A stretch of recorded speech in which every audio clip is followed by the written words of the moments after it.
Buenos días a todos. Somos alumnas de la Universidad UTE, de la carrera Diseño de Modas, materia Producción Industrial 1, cursando sexto semestre con el tema Método de regresos a cero. Integrantes: Melissa Monge, Diana Salvador, Melanie Mayla y mi persona, Lisbeth Tobar.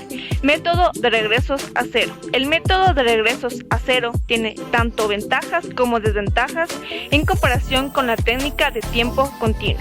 Algunos analistas de estudio de tiempo usan ambos métodos con la creencia de que los estudios en los que se predominan los elementos largos se adaptan mejor a las lecturas con regresos a cero, mientras que los estudios de ciclo corto se ajustan mejor al método continuo.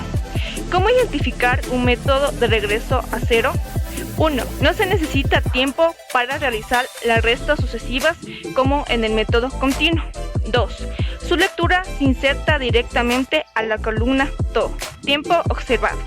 3. Puede comparar con el ciclo siguiente con los valores elementales.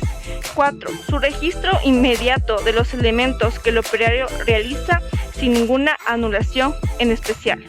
5. Sus retrasos no se registran. Ventajas. Los analistas del estudio de tiempo usan ambos métodos. Método 1. Los elementos largos se adaptan mejor a las lecturas con regresos a cero. Método 2. Los estudios de ciclo corto se ajustan mejor al continuo. Los valores del elemento transcurrido se leen directamente con el método de regreso a cero. No necesita tiempo para realizar restas sucesivas como se realizaría en el método continuo. Se registran los elementos que el operario realiza en desorden sin una notación especial. Los valores elementales se pueden comparar de un ciclo al siguiente, teniendo una posibilidad de poder tomar decisiones en cuanto al número de ciclos a estudiar. Importante, se debe de tomar en cuenta que esta práctica puede conducir a estudiar una muestra demasiado pequeña. Desventajas del método de regresos a cero. Entre las desventajas del método de regresos a cero está incitar a remover elementos individuales de la operación. Estos elementos no se pueden estudiar en forma independiente, porque los tiempos elementales dependen de los elementos anteriores y posteriores.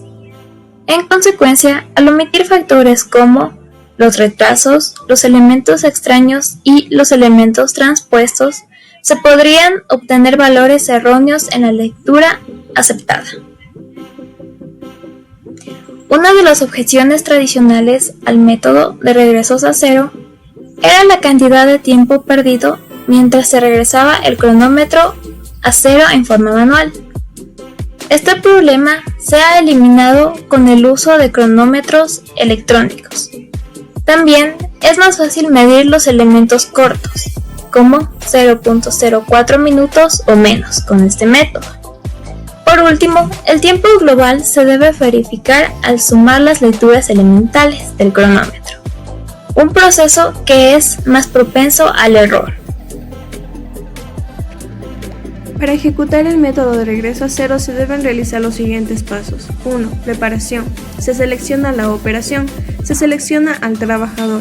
Este debe saber realizar la actividad y la velocidad con la que la ejecuta debe ser media. Se realiza un análisis de comprobación del método de trabajo y se establece una actitud frente al trabajador. 2. Ejecución. Aquí se obtiene y se registra la información obtenida y esta se descompone en elementos. Los elementos son el conjunto de movimientos del operador y la máquina de un proceso y el conjunto de estos elementos forman la operación. Se cronometra el trabajo con el método elegido, el cual consiste en tomar el tiempo e inmediatamente volver a cero. Se debe medir varias veces el mismo proceso para que éste pueda tener un mejor resultado. Y se calculan los tiempos observados. 3. Se examinan los datos registrados para ver si los movimientos que el operador realizó fueron los más óptimos. También debemos tomar en cuenta las demoras, fatigas, suplementos y sus tolerancias, los cuales son tiempos agregados y muy importantes. Posterior a esto se realizan los análisis requeridos como tiempo estándar, error de tiempo estándar, cálculos de frecuencia, determinación de tiempos y el cálculo del tiempo estándar. Gracias por su atención.